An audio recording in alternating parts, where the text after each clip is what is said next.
Okay, welcome back, Disney fans, to another magical episode of The Jamie and Stephen Show. Let's talk movies, music, and magic. Today, we're diving into a film that's as bold and colourful as Disney's imagination itself. Fantasia 2000! Let's journey through this magical blend of classical music and breathtaking animation. And of course, we'll debate the big question, is Stephen going to like this one?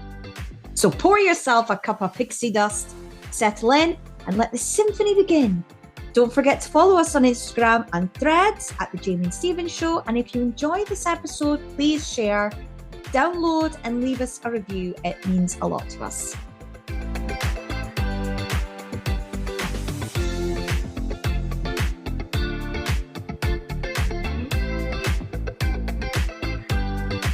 Season 4. Can you believe it? 4 seasons. I know. And yet, we've only had the podcast for 2 years. 2 years already, Stephen. I know, we're just whacking them out. I know, we've still got so much to go. I think we're only halfway. Yeah, we're just a little over halfway, yeah. Yeah. Back season 4 and a new era. Yes. A controversial era. Not controversial, it's just not good. Oh, well, not good controversial. I was being kind by saying controversial. And I was being honest. As you are always, Stephen. Never disappoint.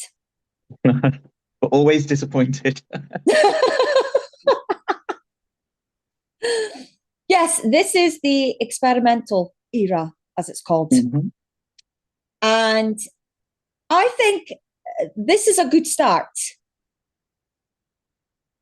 Oh, he's staring at me. There's no response. How do you communicate just pure I don't agree with you in audio? You just don't speak. Oh. No, I think this is a good start because it's an experimental era because of the time. And I think, you know, Walt Disney was a very much about experimental and loved the idea of music and art, you know, combining. And Fantasia was his, you know, pride. Like, he loved that project, even though it didn't do well when it went in the cinemas originally. But it was like his little pride and joy. He really wanted it to be a hit. And I think he was like really, really disappointed when it wasn't. So for the company to go back and, you know, do that again, or as it was, you know, a continuation of Walt's original experiment, I think it's a good way to start a new era and not only a new decade, but a new millennium. No, millennium. That song was everywhere. I know. Do you not agree with that, Phoebe? No. Okay. I think Fantasia was best left in the 1940s when they were trying out new mediums. But don't you think that this particular time, that obviously when they started doing this project, the medium was changing, you know, because of computer animation. And Disney was behind in that in the mid-90s because they focused obviously so much on what was making the money. And they forgot what Walt's passions were in regards to animation, and that he liked experimenting and was always trying new things. And they weren't. As soon as they found something that was making the money, they stuck with it until it stopped making the money. And then they were like, oh shit, everyone else is making money with an art form that we're not yet doing well at. And Fantasia well, thanks 2000, for making this a PG podcast. I think Fantasia 2000, they are combining different art mediums. They're Mm, experimenting with the CGI. They're still using the animation as well as obviously putting it to music, which was an original experiment of the brand itself.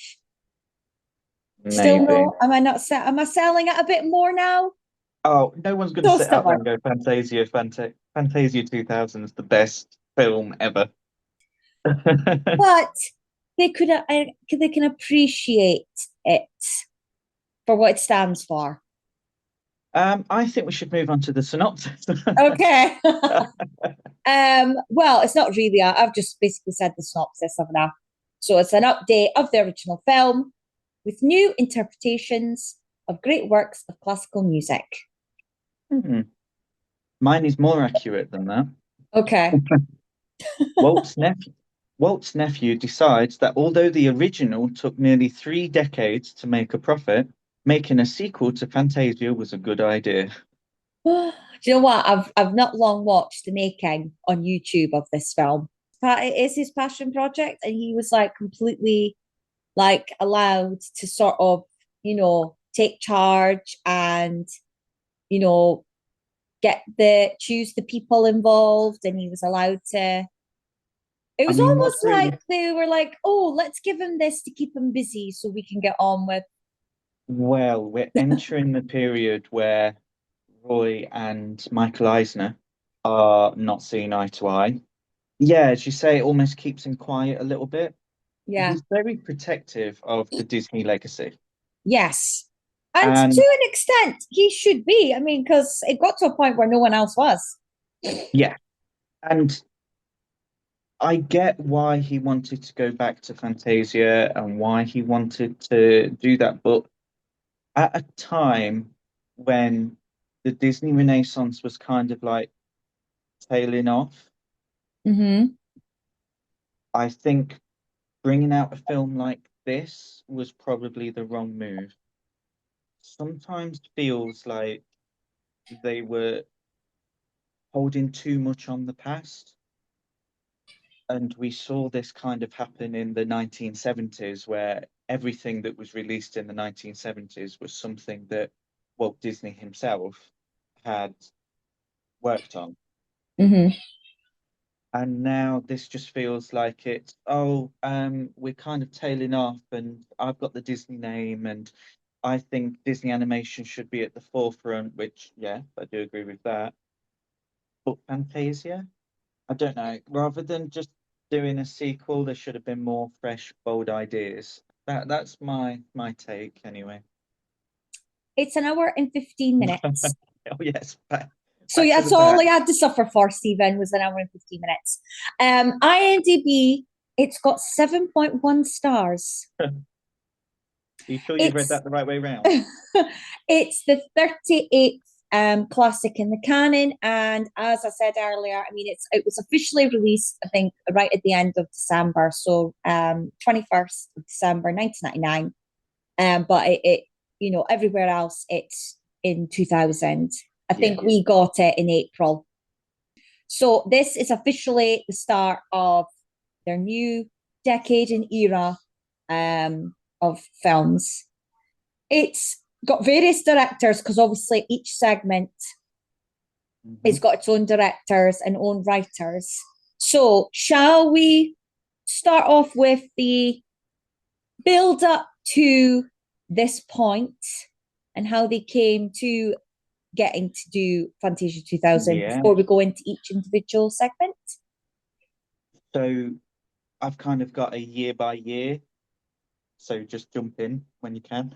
Okay. I, I might let you speak. Okay. Um, so in 1940, Fantasia is released, and there's plans for continuous updates, which you've mentioned. But by 1942, that idea was shelved. Nearly 40 years later, in 1980, Wolfgang Reitherman and Mel Shaw started work on Musicana. So that was going to be like the sequel, but it kind of goes back to what I was saying, where obviously in the 1970s, I know this was 1980, but it was going back to see what Walt was doing and not really pushing forward. Mm-hmm. Now that idea of Musicana was cancelled, and instead they opted for Mickey's Christmas Carol, which thank Okay. God they did. Yeah, After obviously I'm glad that we got Mickey's Christmas yeah. Carol. So after that, 1984, Roy E. Disney, he suggests to Michael Eisner, because bear in mind at this time, Michael Eisner and what's his first name? Wells. Frank Frank Wells. Wells, yes. Obviously, Roy had just led a coup to get rid of Ron Miller Uh-huh. and bring in Frank Wells and Michael Eisner, and he Yeah. suggested to Eisner to revive the project. So this Hmm. is the Musicana project, but it links in with the sequel to Hmm. Fantasia. They had a lunch, and Roy basically pitched him at the lunch, and he said that although Eisner was excited, he had to acknowledge that at that time they had a lack of resources. So this is pre-Black Cauldron. This is pre the Renaissance. You Hmm. know, Disney are being moved off the Disney lot in a few years, and the studio could have closed. Hmm. Between 1984 and 1990, Jeffrey Katzenberg showed no interest in doing it. At some point during that period, he was very much like, we're not doing it. We are not doing that. However, it seems that Roy E. Disney was still kind of doing his own little project on the side Hmm. because he had asked Andre Previn, who was a famous conductor at the time, but for older generations in the UK, they might recognize him from the Morecambe and Wise sketch where they're playing the notes. And then he goes, "You're playing the wrong notes." And he's like, "No, I'm playing all the right notes, but not necessarily in the right order." So that, if you can picture him, that's him. Okay. But he refused Right. because at this point, bear in mind that outside knowledge, Michael Jackson has just bought the rights to the Beatles music, and Uh-huh. Michael Jackson is working on Captain EO for the part. Uh-huh. The original, at this point, instead of using classical music, they would have used the music of the Beatles. Okay. I am not sure about that. I don't know whether that would have worked. There was also a conductor called Leonard Bernstein. He was approached. He was keen, but he passed away shortly after. Oh. So, 1990, Uh-huh. and this goes into what you've said about what's making them money. The VHS reissue of Fantasia grossed $25 million. Yeah. And when it announced that it was going to go back in the Disney Vault, there was a further 9.25 million pre-orders Wow. for this video. So in 1991, I don't know what twisted his arm, but Michael Eisner gives the green light for Fantasia 2000 to go ahead. Maybe because they were making so much money, he thought, oh, what the hell? Yes, We're let's go booking and it do in. it. We can And afford to give away you know, 20 million for him to have his little project. it's a business. They saw that there was some kind of want for Fantasia there. Yeah, yeah. So At that time. yeah, in 1990 there was Yeah, a want for Fantasia 2000. yeah. But obviously, Fantasia 2000 doesn't come for another 10 years. 10 years. Well, this is where it gets a little bit sneaky. As of September 1991, there was meetings with conductors, which was done in secret. Um, through research in different books, Roy Disney is quoted in 1992 as saying that Katzenberg was kept out of those meetings. He was not aware of the project whatsoever, Not and that's surprised. because he would have killed it off. Yeah. Michael Eisner was aware. it's almost a shame because I think this is obviously we've discussed about this kind of thing just as two, like away from the podcast, but it is almost a bit of a everyone's kind of saying my dick's bigger than yours. Yeah. So you've got Michael Eisner. Obviously, shortly after this, we lose Frank Wells. Jeffrey Katzenberg is kind of come into this studio and looked at animation, was like, what we doing? Bear in mind at this point, and at the point of the VHS release, the Disney Renaissance was not, it was kind of building the momentum. So by the time the VHS was released, we really just had, Beauty and the Beast.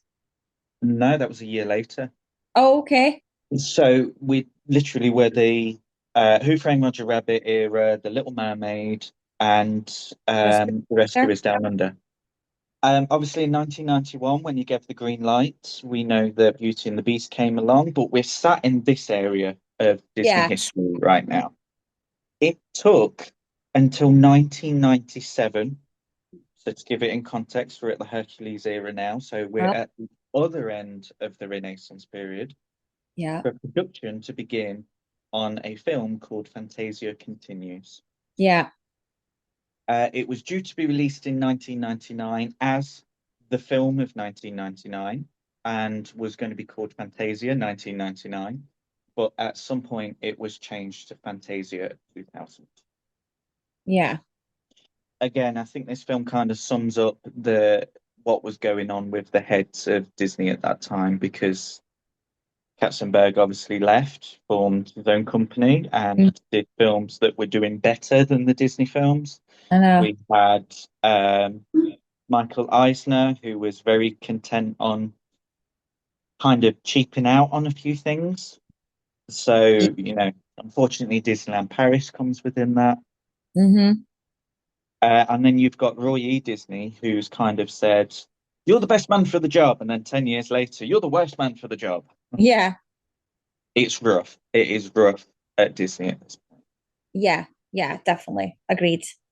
But I don't think this film, when it's viewed, I don't think you see that in this film. No, Whereas I don't think you see those issues until like the films that come after this. yeah, Because luckily, I think because this was hidden, yeah, it was kept away from those that may have. And I think by the time it did get officially greenlit, I don't think Eisner cared. I think he was just happy that Roy was out of his way and he was being kept busy with this so he can try and run the company on his own because obviously he doesn't replace Wells and Katzenberg's been given the boot. there is actually a book that I'm reading, and it's around this time as well. Oh, And okay. it's basically um, it's the lead up to Eisner being ousted from the company, Right. and Okay. it starts with comparing Roy E. Disney walking into the park and someone getting into a character outfit and going into the park, and it's comparing the two side by side. It doesn't take sides, whether it's on Eisner's or Roy's, but it's given a very much this is how he felt. And then it's just gone on to the Michael Eisner side that he is trying to run this company. He has Uh-huh. had successes, but he is not Walt Disney. No, but he thinks of himself as, Yes. yeah, Like Walt Disney was 20 years before he even joined the company, near enough. yeah. It's got to move on. It's interesting what you say, why you don't see the issues on the screen, and I do agree with that. I do think that it is actually a very structured piece, Mm-hmm. whereas when we did The Fox and the Hound, Oh, yeah. we could see that there was two different types of Mm-hmm. films being made at the Mm-hmm. same time. Right. So, shall we get into the sequences? Yes. Okay. The first sequence is Symphony Number Five, Beethoven's Symphony Number Five. Very, very, very famous. Everybody knows that opening.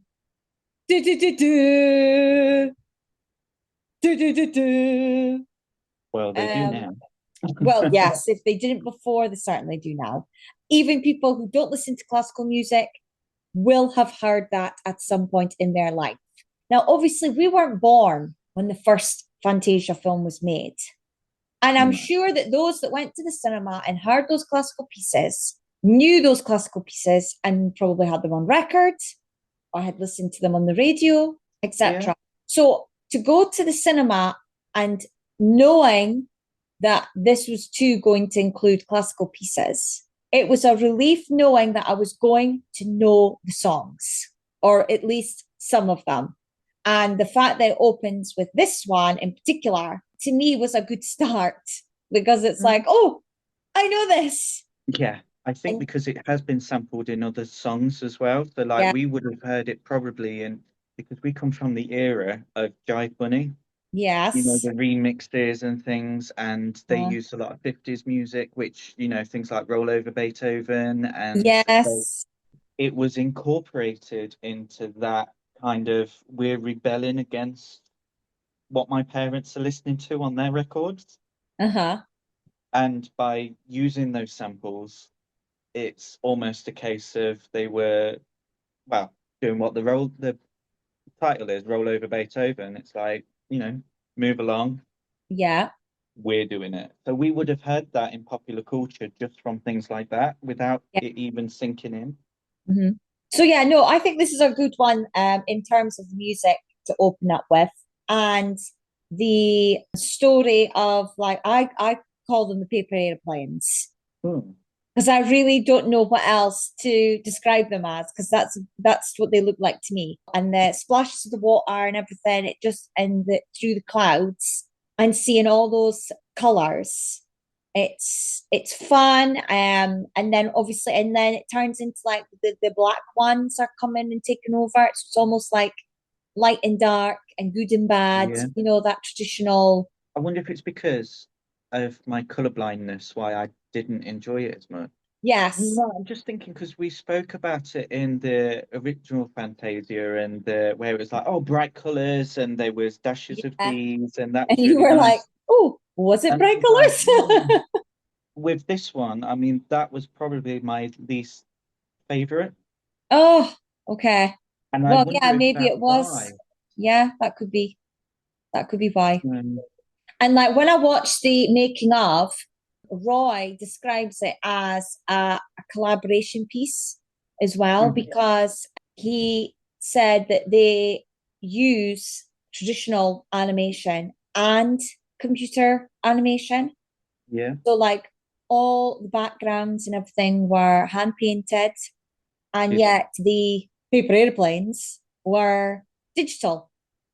But he was under strict instructions by Roy yeah, that if they did use computer animation, he wanted it to look like it was hand drawn. He didn't want yeah, it to look like CGI.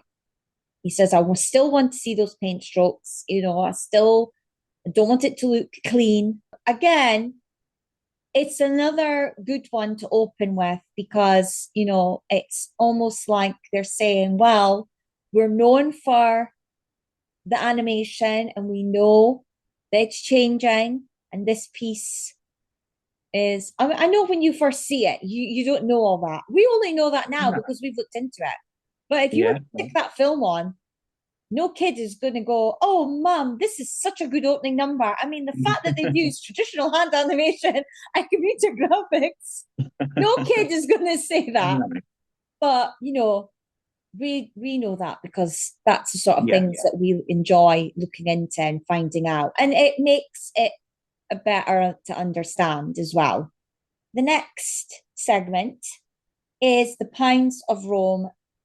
This is one of my favorites. This is the flying whales. yeah, yeah. Yeah.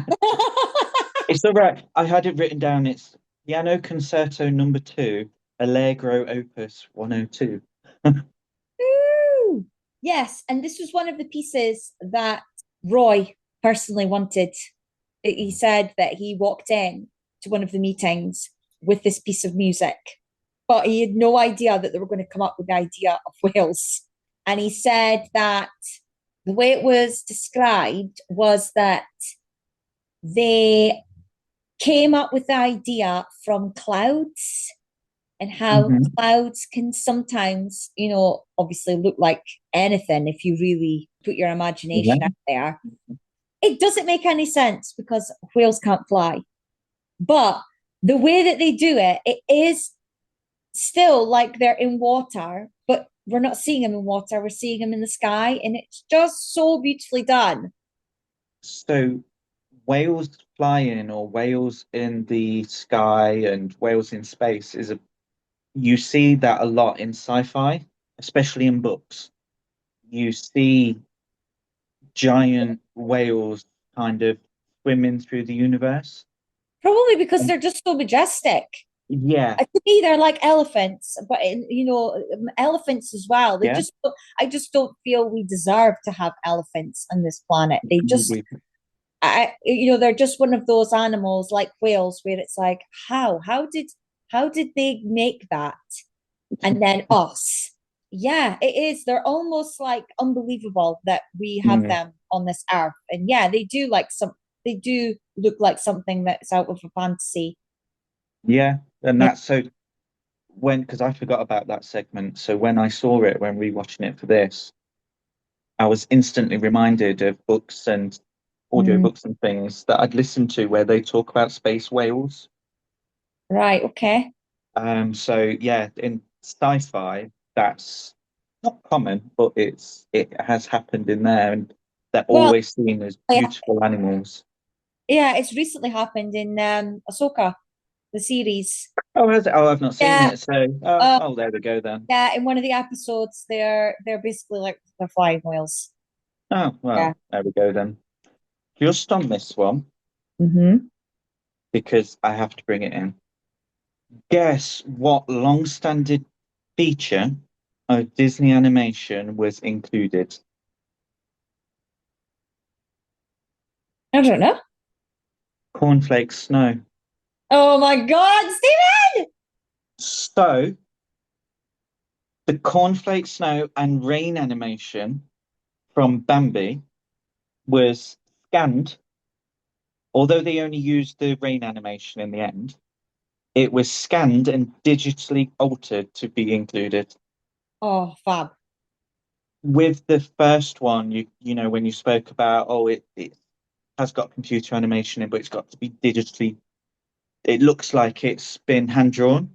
Well, Uh-huh. obviously that's the kind of thing that was happening in the Renaissance period Yeah. when we saw things like Beauty and the Beast Uh-huh. and Aladdin,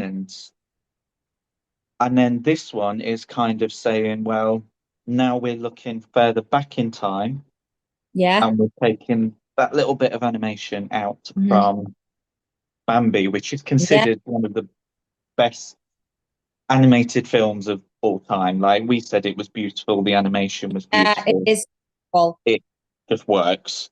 Mm-hmm. So yes, they included that. That's fab. I love that. Yeah. Third one is Yeah. Rhapsody in Blue. Oh, this is a fun one. Yes, I do like this one. And the director of this, I mean, you can see that it's him, Eric Goldberg, who was Yeah, animator for The Genie and co-director of Contest. When I watched the making of, this was a personal thing. This was almost going to be like its own cartoon. When he heard that they were having meetings about potentially another Fantasia film, he had gone and said, look, this is one of my favorite pieces of music. And he also talked about artist. Oh, I can't remember his name. I'm hoping you've written his name down. yeah, I have. I'm skimming Yeah. through pages. Okay. You'll find it. You'll find it. I will do. I'll let you do yours and then it will Yeah. be there somewhere when I'm Um. So yeah, and then he was told, well, look, we won't necessarily include it in Fantasia, but we love your enthusiasm. So go ahead and do it as its own little piece. And he was like, all right, okay. And his wife works on it as well with him. yeah.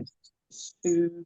So the art direction is by Sue McKinsley Goldberg, who is his Yeah, that's wife. his wife. Yeah, It's based on the work of Hirschfield.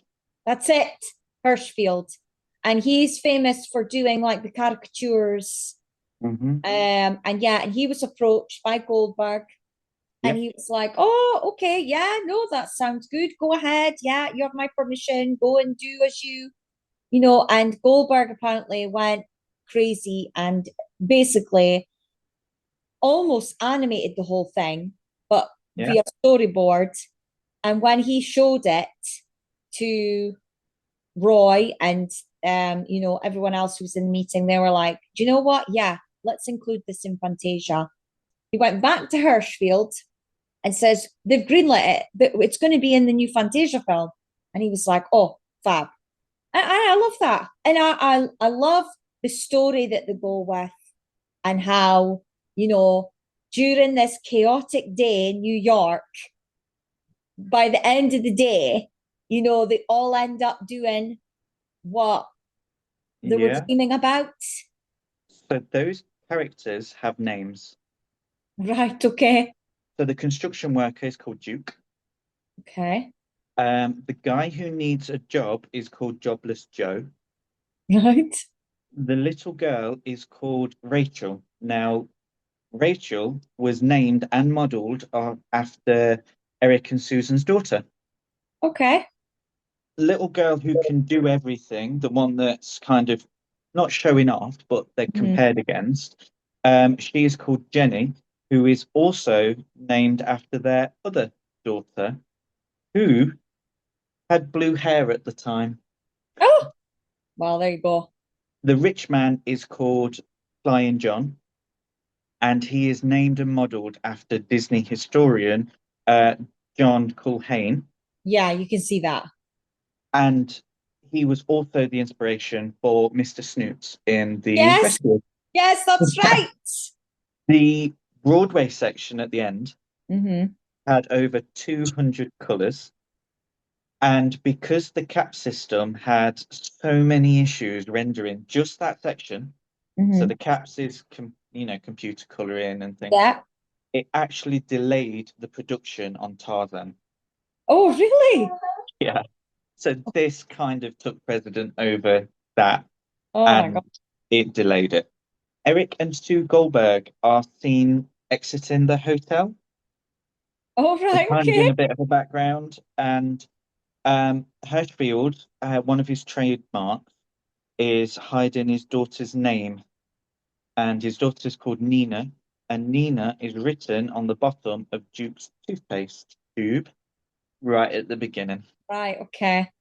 No, it's very well done. I will say I did enjoy that bit. And it goes perfectly with that piece of music. Mm.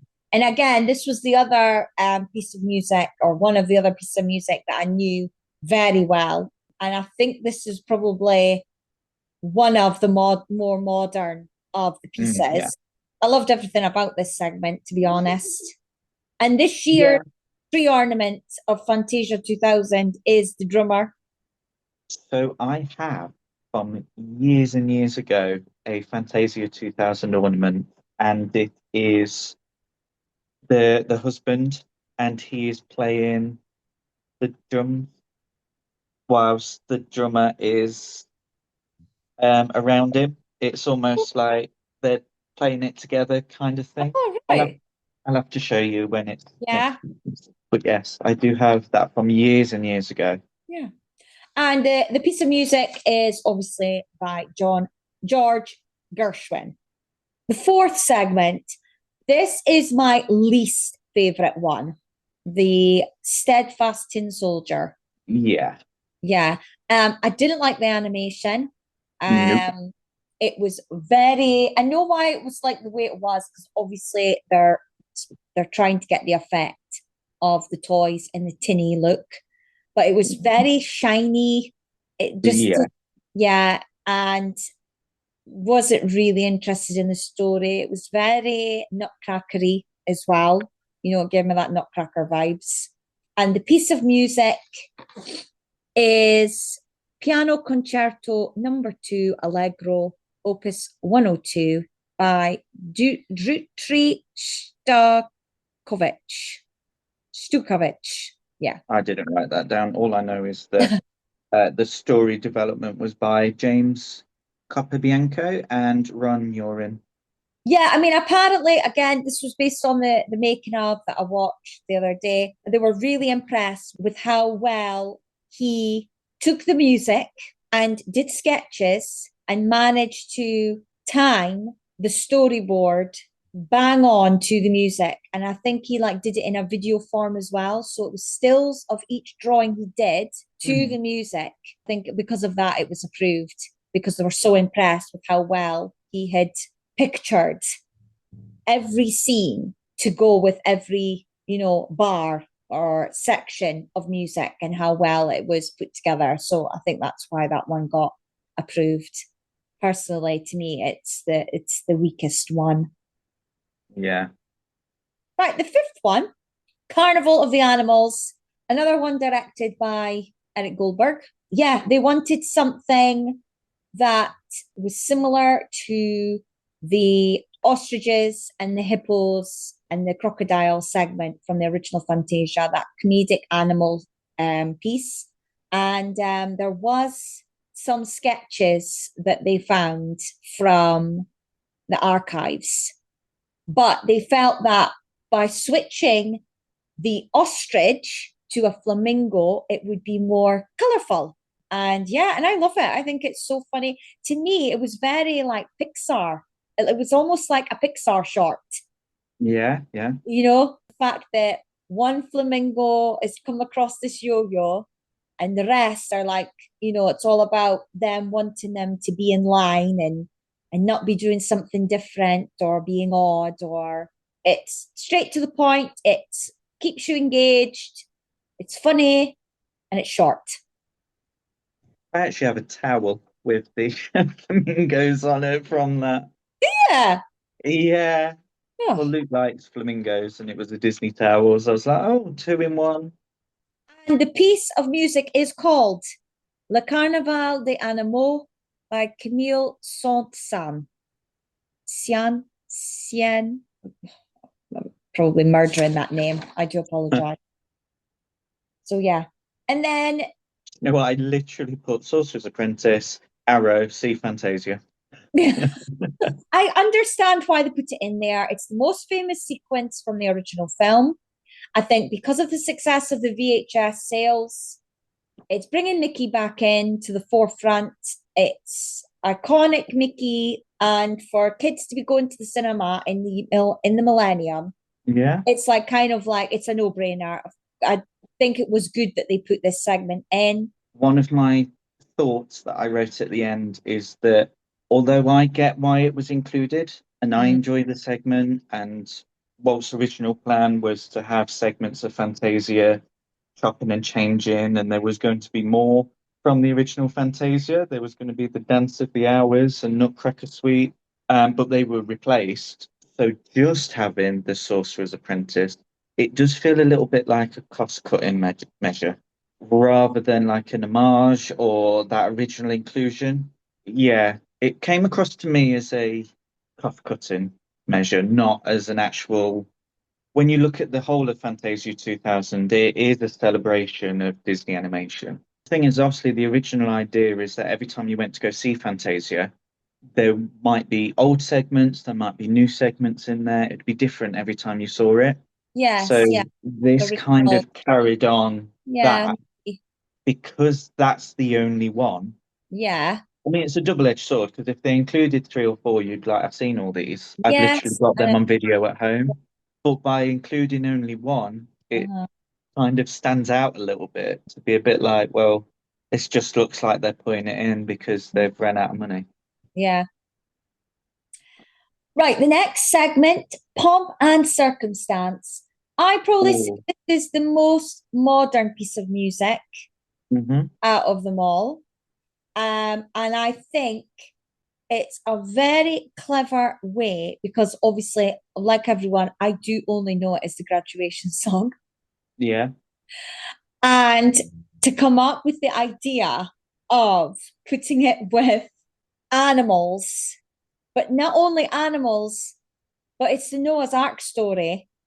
I was like, oh, I'm loving that. I love that. And I could watch that as a short. yes, If that was available on its own, I would watch that and enjoy that. And yeah, I mean, I like Donald Duck anyway, so yes, yeah. No, very, very good. And I love all the Easter eggs in it.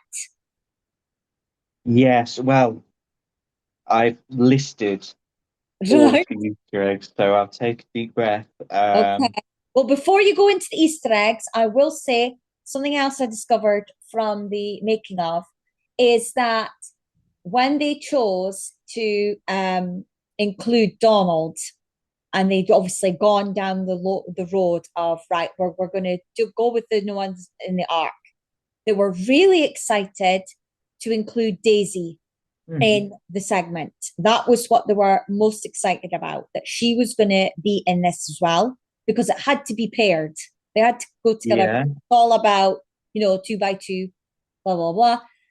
But it was Eisner's, they had a meeting and Eisner had says, oh, you know what? I love the idea of a sort of Sleepless in Seattle, homage where they constantly miss each other during the segment. And that's where that came from.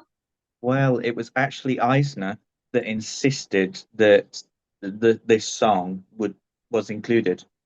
Oh, It was at his insistence. okay. Right. And I get the feeling from just reading up, although it's not stated, but I do get the feeling that he enjoyed this segment Yeah. because he did, like you've just said, he's had that little bit of input with what is in, which he hasn't really done with anything else. No. Yeah. Oh, well. Right. The Easter eggs. Well, just before we go on to the actual Easter eggs, I've got one more fact, Okay. and I am glad they did not do it.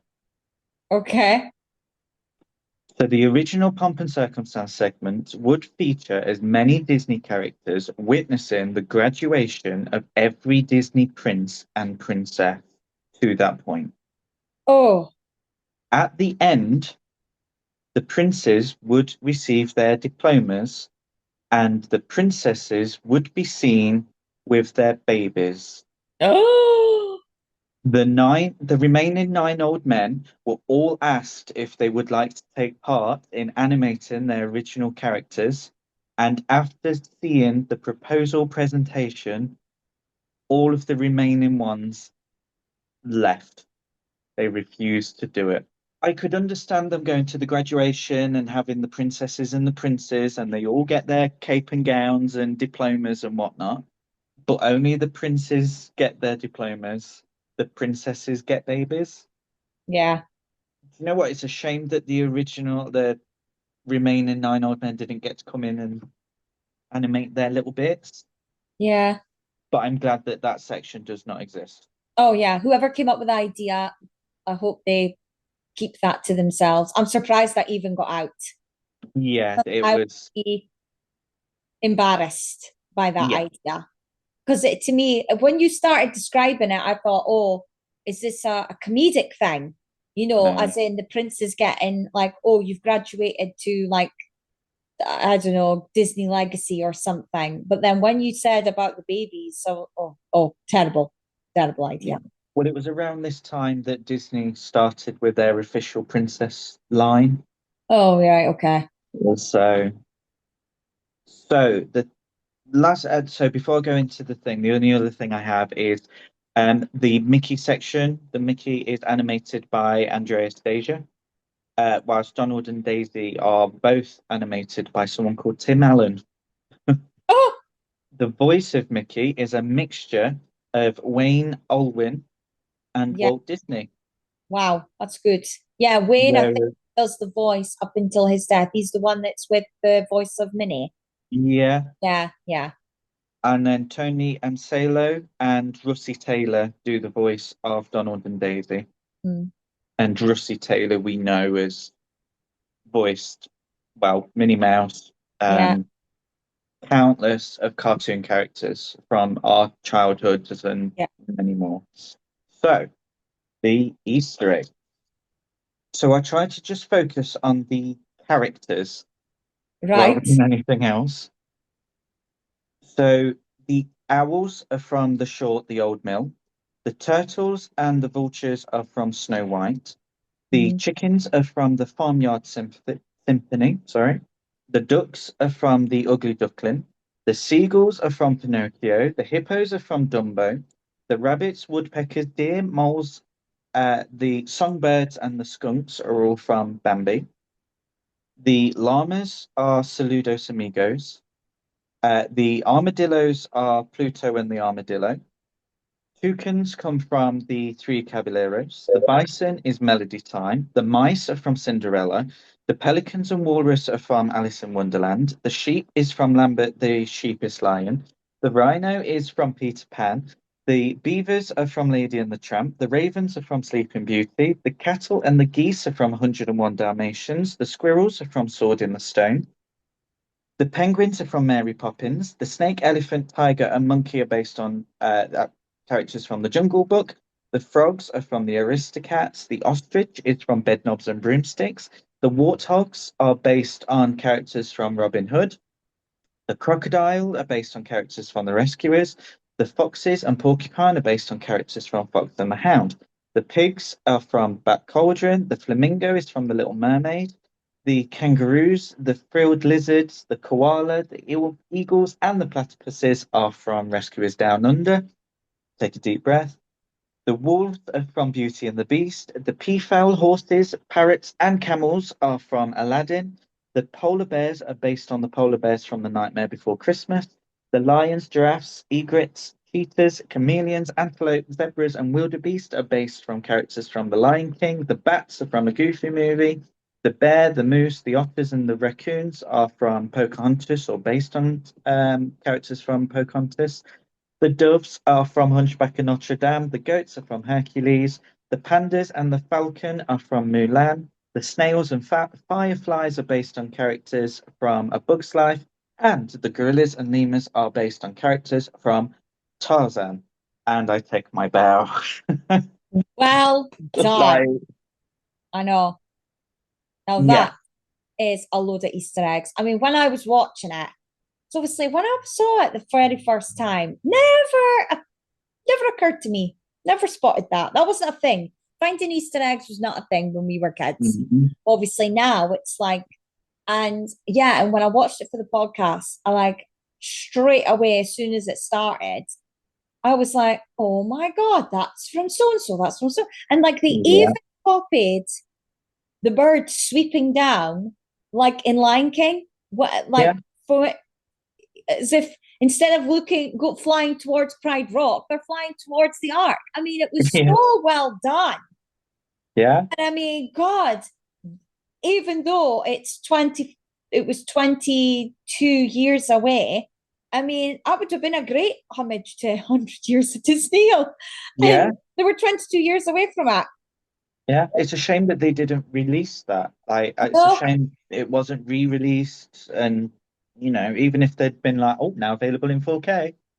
yeah, just anything. That would have been, yeah, just on its own, just to pay Yeah, homage to the company because, yeah, those Easter eggs alone, very well done. yeah. Yes. Right. So the final segment, the Firebird. Hmm. This piece of music, it's the Firebird Suite 1919 version by Igor Stravinsky. And this was one apparently they knew from day one they wanted in. I think it was from the original list. Yeah, I seem to have like I've just written the word original next to it, so yeah, it could be Yeah, from the original then. because Roy did say one of the first things that they did was they did constantly go back to when the original was being made. Like there's a big book of transcriptions of like conversations with Walt in these meetings. And there's even like all these sketches and ideas that didn't get made or turned into segments with the original. And I'm sure the Firebird is one of them where it was just on the list. I don't know if anyone had done sketches, but it was on the list of pieces of music. that they listened to. So, I mean, I saw on Threads the other day that you loved this because it was so beautiful. Yeah.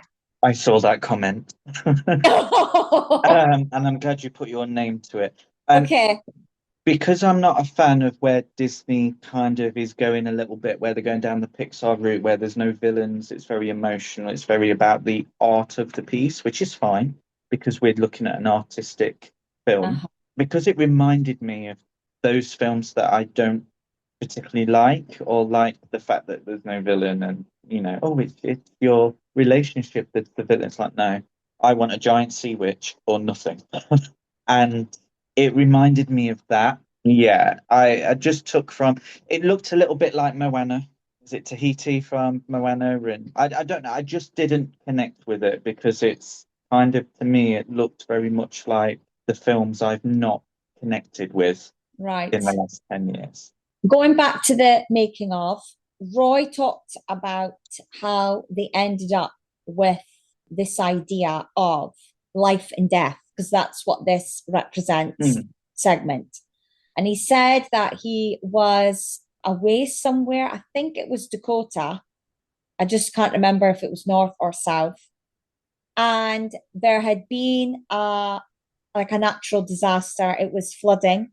But he said that where they had driven through, he couldn't believe the devastation that this flood had caused. And he said, like, you could just see patches of where trees still stood. But he said ultimately there was this massive, like, a whole area where it was like mud with broken Mm. trees. It looked like it was dead. It hadn't been that long since this disaster had happened. And he said then that really stuck with him. So Mm. he poached that idea of what about doing something where we kind of show the effects of nature and how beautiful and ugly it can be without Yeah. us doing anything, just nature on its own. And that's what this segment ended up stemming from. Because I was looking at animators and things, and I think, God, how did those animators end up on this? Like there was Ron Husband who did the elk, but he is responsible for Amos Slade, the Horned King, but he's also responsible for Gaston and Jafar Hmm. and for Pumbaa. The only thing I got from this is just the appreciation of how diverse those animators were. Yeah. I appreciated that side of it, and Mhm. obviously their art. It's just not something that I'm interested in. No, we can all hear that. Yeah. Right. So the hosts and co hosts. The live action segments, all of them were directed by Don Hahn, Yeah. who we would know as director on Fox and the Hound, or worked on, sorry, Fox and the Hound, The Black Cauldron, Lion King, Beauty and the Beast, and Roger Rabbit. A lot of these segments were recorded individually with green screen. So there'd be some of the orchestra in front of a green screen, Mhm. some of the presenters in front of another green screen in a completely different place, and then they would merge them together. Mhm. And then, yeah, Yeah. I had He some of did that. design the staging. Yes, yeah. Yeah. I was so impressed with. Yeah. So the hosts, co hosts, Roy speaks about this because he said in the interview that he's always asked, "Oh, why did you stick all those people in between?" Because some people criticized them doing this. And he said that, well, with certain pieces of music, if it can be emotionally exhausting, he says, and they're there to help break it up. If a piece has made you, upset or, made you laugh or for however it is that you're feeling, he says it's to bring you back from that with fresh eyes for the next segment. And he Yeah. says, and just like if you were putting on a show on the stage, you would have maybe somebody to come on, introduce the next part. And he said, and obviously they did that in the original, but it was just the one guy. This time they thought, well, let's bring in friends of ours, that people that we know, that would want to be a part of this. And Mhm. like the names that they got were so good. Well, I tried to keep all of my facts about the presenters just limited to Disney because of how much they have done. Yeah. Oh yeah, yeah, yeah. Steve Martin, and I cannot believe this, right? This is his only contribution to Disney animation. Yeah, I know. Like Steve Martin. I know. He was considered for the following roles: Dodger in Oliver and Company, Wayne in Honey, I Shrunk the Kids, the genie in Aladdin, Woody in Toy Story, Captain Jack Sparrow in Pirates of the Caribbean, Inspector Gadget for Inspector Gadget, Chicken Little in Chicken Little, Mushu in Mulan, Goofy in a Goofy movie, Sully for Monsters Inc., and Patcher for Emperor's New Groove. So they tried to get him in a lot of stuff. He just has never done it. And this is the film that we get him in. The next one I got was Bette Midler. Mm-hmm. We know from our podcast that she was Georgette in Oliver and Company, and she was also Winifred in Hocus Pocus 1 and 2. Jumping ahead nearly a decade, over a decade, sorry, some of the original concept art for Elsa in Frozen was based on Bette Midler. Oh, is that when they were going to go down the Snow Queen road? And the Yeah. and the older Yes. Snow Queen. Yeah. Bless her. James Earl Jones, just Mufasa, sorry, I didn't Yeah. need to write anymore. No. Um, he was considered for the voice of Santa Claus in Nightmare Before Christmas. Huh.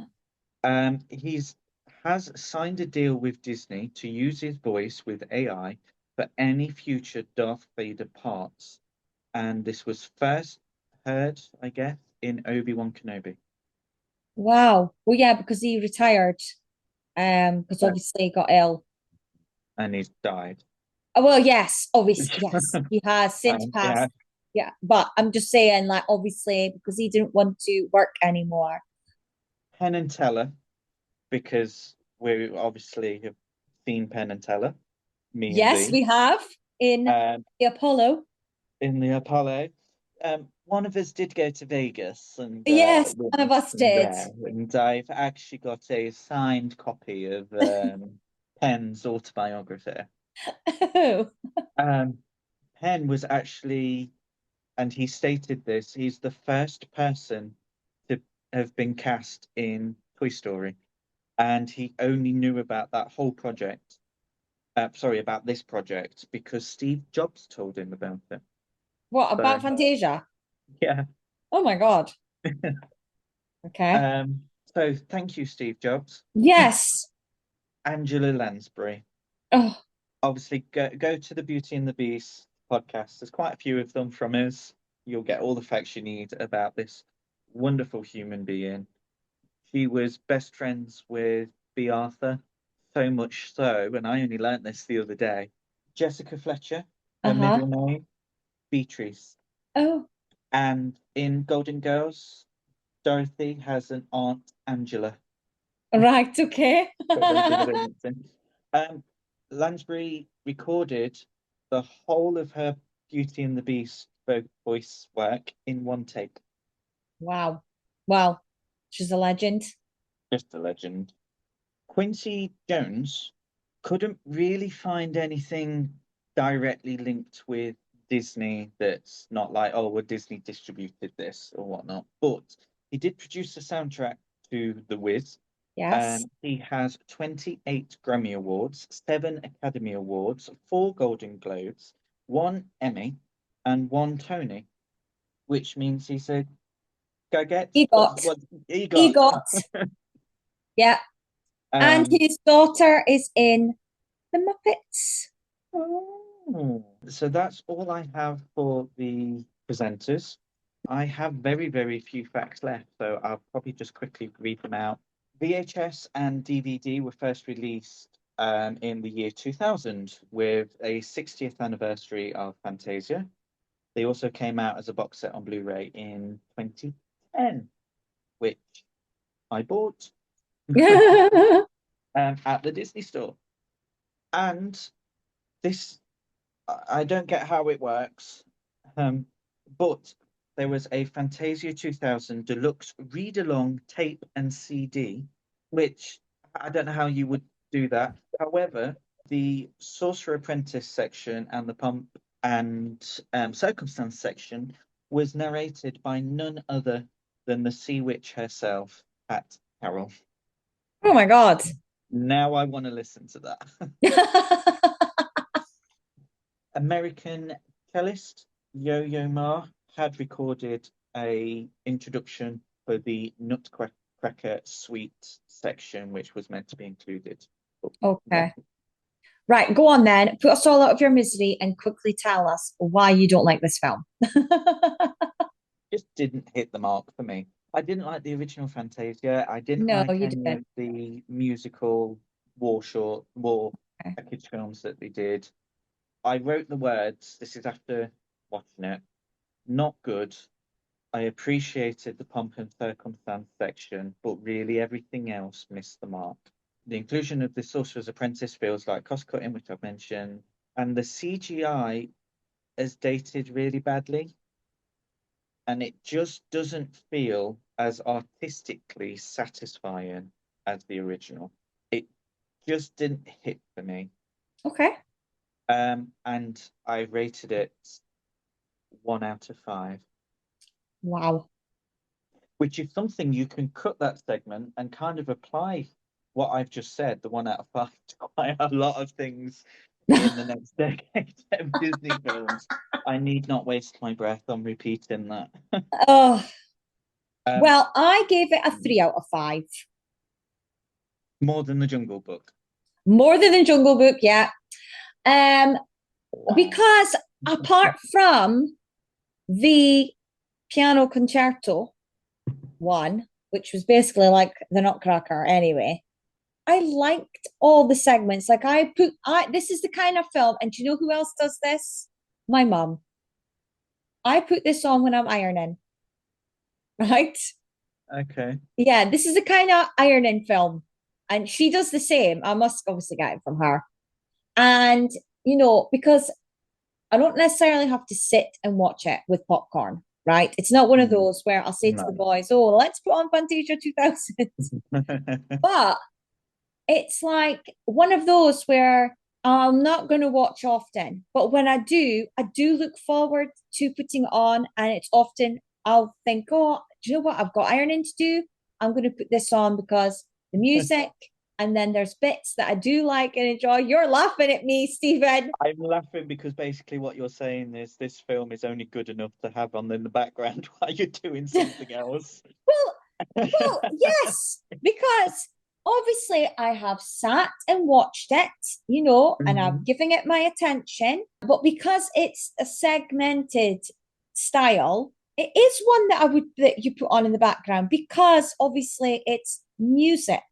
I love after watching it, like obviously I would have watched the making of when I got the DVD. But knowing the story behind it, knowing the lengths that went to get it made, like and how it was sneakily done at one point, and the fact that it's a continuation of an original by Walt Disney, that they had gone back, they went to the archives. I feel like a lot of effort was put into it, a lot of heart was put into it, a lot of love. The fact that during the making, the medium was changing. I think the fact that Roy finally accepted that CGI did have to be used, albeit it had to still look like it had been drawn. It was. I thought when I first saw this that this was where, in terms of the look of the animation, that this was where Disney was headed.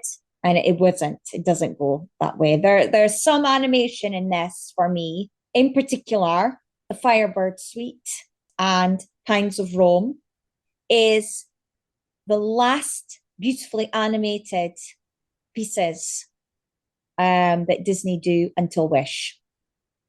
Yeah. Like I watch those and I end up stopping what I'm doing because I am so engrossed by the look of the film, like how it's affecting me, like it's almost hypnotizing me. Like I can't not watch it. Those two in particular, and the music as well, like gives me goosebumps. So it does have an effect, and which is the purpose. But no, I'm not going to turn around and say, "Oh, babe, I fancy Fantasia 2000" after so far. But that's not what it's been made for. It's not been made for you to put on like the other films. It's been made to honor Walt, to give the animators a chance to, use Express themselves. well, yeah, and to and to express the medium that they are trained in, to push themselves. Like, what can I do? Not only with their drawing and designing and creativity, but their storytelling as well. I could never, when I listen to music, funny enough, I always have to picture things. I know some people listen to music and can just listen to music, but I'm one of those that listens to music and I picture things. Like images come into my head when I hear songs. I have to put a story to the song as well in my head when I'm listening.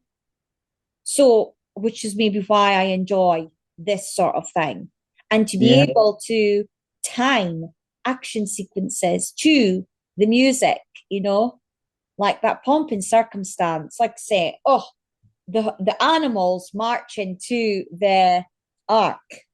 It's just because I do think of that now when I hear that song. I know everyone else, it's a graduation song, and for me, it's a 3 out of 5. But I think that's my highest for a while.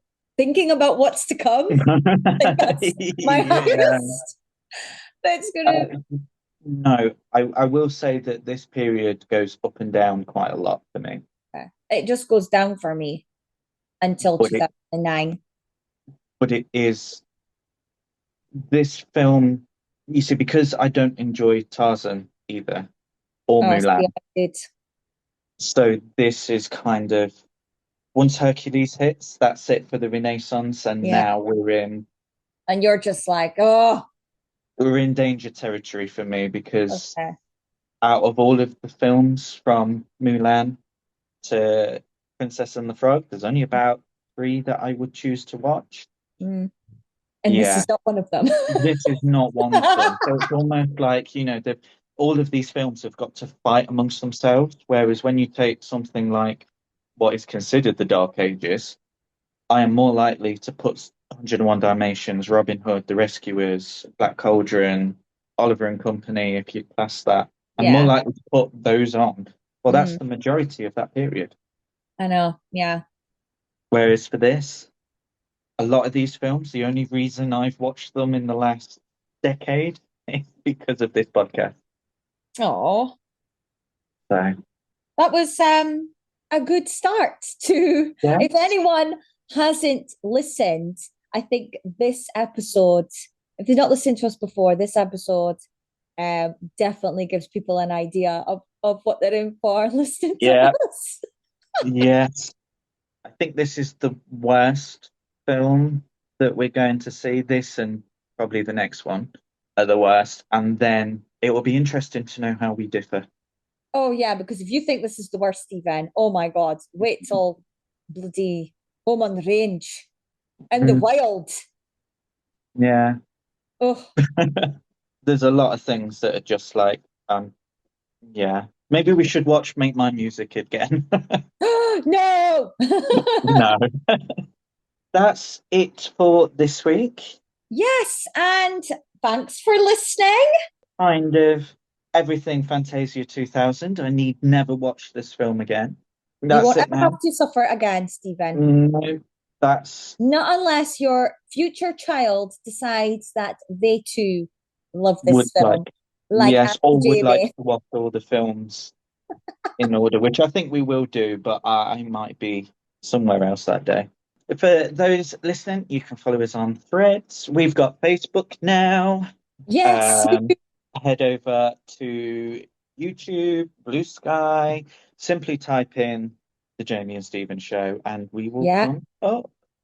yeah, you'll find us. Yeah, let us know what your thoughts are on this film. If you agree with me, or if you're like Stephen and just think this is garbage. Yeah, I think we'll do a poll. I think we will. Yeah, yeah, show us on the poll. You can also send us an email, the Jamie and Stephen Show at outlook.com. Or simply just messages on social media. And we want to see if you've got products. We want to see if got any toys from the film, If you anything still that got you your cherish. VHS, Yes, anything that you still cherish or has just not been thrown away yet. yes, share your pic with Right, well. hashtag the Jamie and Stephen Show. Just putting it out there. Why not? Yeah. We're on season 4. I feel like we're big enough now for our own hashtag. Mm. Oh. Oh, right. Bye. Bye.